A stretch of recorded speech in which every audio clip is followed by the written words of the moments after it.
انګار صاحب دوه شعرونه دی علیم صاحب ته ډالۍ وي. په کټ را سره ناست وي په پوزي را سره ناست وي، په کټ را سره ناست وي په پوزي را سره ناست وي، ملنګ غوندې په ځمکه په تالي را سره ناست وي. شاکر علیم خان باندې مونږ هسې غره نه یو، شاکر علیم خان باندې مونږ هسې غره نه یو، دا دلته چې رازو په ویال تندي را سره ناست وي، دا دلته چې رازو په ویال تندي را سره ناست وي. ملګرو د فیسبوک کتونکو نن راغلی یو کورمپار ته، او کورمپار چې یو داسې کلي ته چې په مروت خانو چې لکه ډیرو غټو کلو چې شمېر سي لنډیوې ته، او لنډیوې چې یو داسې شخصیت سره نن میلاو یو چې هغه په مروتو چې جواد ته علیم صاحب نن به یخ سره د ادب په باره چې به دا تاسې ته څو خبرې وکړي.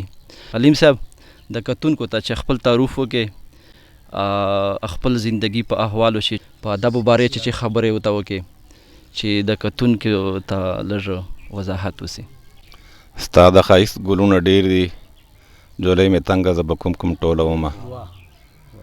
زه د فلکناز مسرور صاحب او ورسره فرمد علي خان انګار هغې ته د لنډیوې پر اطلق باندې زړه اړخه سلامونه وایم او داد ورکوم.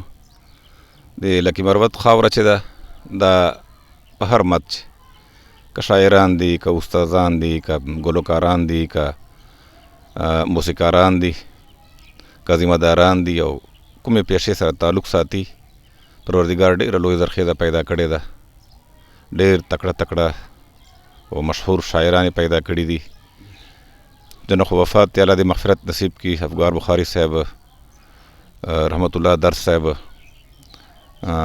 عصمت الله سپرلی خیل صاحب، ورسره مجذوب صاحب، احمد جان خان اباخیل، الله دې هغې مغفرت نصیب کړي. او ډېر زمدي دي، الله دې عمر هغې دراز کړي.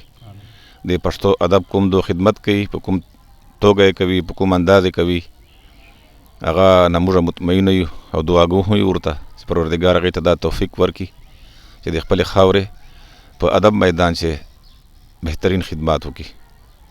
او زه په لنډیوې راتلک باندې دو ته اج هرکلی هم وایه او دا دادګیرنه ورکوم چې کله د پښتو ادب په بابت دو کوم قسمه خدمات وي او موږ په وجود کېږي، موږ په لوسه کېږي، موږ به دو ته خدمات شپې او ورځې دواړه حاضر وي.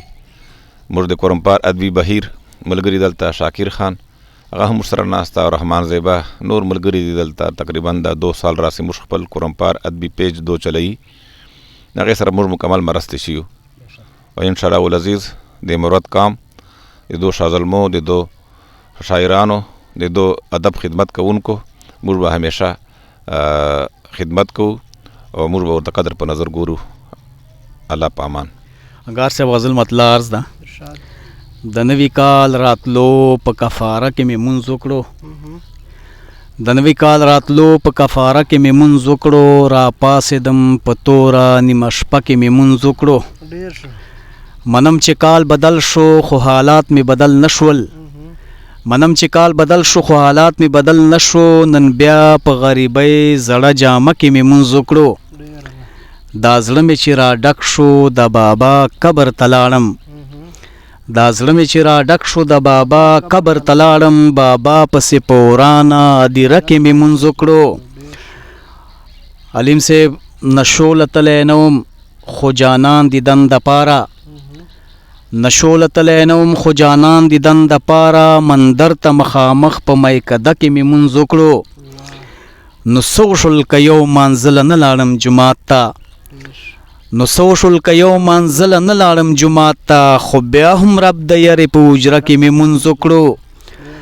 ما ویل ورته مورجانې لږ لمن راته خوره کا، ما ویل ورته مورجانې لږ لمن راته خوره کا، شاکره مور د مخې په کعبه کې مې مونځ وکړو، شاکره مور د مخې په کعبه کې مې مونځ وکړو. زه د فرمان علي انګار صاحب د تا فلکناز مسرور او ټولو مینوالو شکر گزار ہیں، یو جهان مننه کوم. ډیره مننه.